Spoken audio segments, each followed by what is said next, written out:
ഈശോയിൽ ഏറെ സ്നേഹമുള്ളവരെ, മനുഷ്യ സ്വഭാവം എപ്പോഴും ഉയരങ്ങളിലേക്ക് കുതിക്കുക എന്നുള്ളതാണ്. മുന്തിയ ജീവിതശൈലി, നല്ല ഭക്ഷണം, നല്ല വസ്ത്രങ്ങൾ, നല്ല ഭവനം, നല്ല വാഹനം, നല്ല ജോലി, അങ്ങനെ എല്ലാം നല്ലത് നല്ലത് നല്ലത്. എന്നാൽ എളിയ ജീവിതം പരിശീലിച്ച ചില ജീവിതങ്ങളുമുണ്ട്.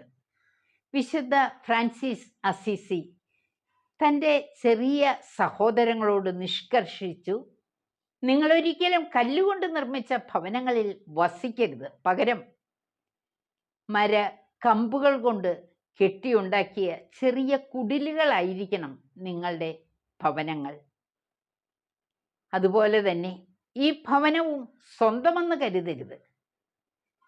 വിശുദ്ധ മർക്കോസിന്റെ സുവിശേഷം 10-ാം അധ്യായം 23-ാം തിരുവചനം, സമ്പന്നർ ദൈവരാജ്യത്തിൽ പ്രവേശിക്കുക എത്ര ദുഷ്കരമാണ്.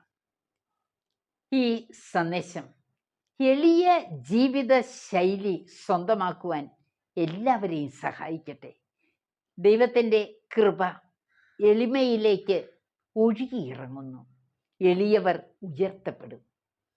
അതുകൊണ്ട് തന്നെ നമ്മളുടെ ജീവിതശൈലി ഒന്ന് തിരുത്തണ്ടേ? പരിശ്രമിക്കാം. ദൈവത്തിൻ്റെ കൃപയും സമാധാനവും എല്ലാവരിലും നിറഞ്ഞ് കവിയട്ടെ. ആമേൻ.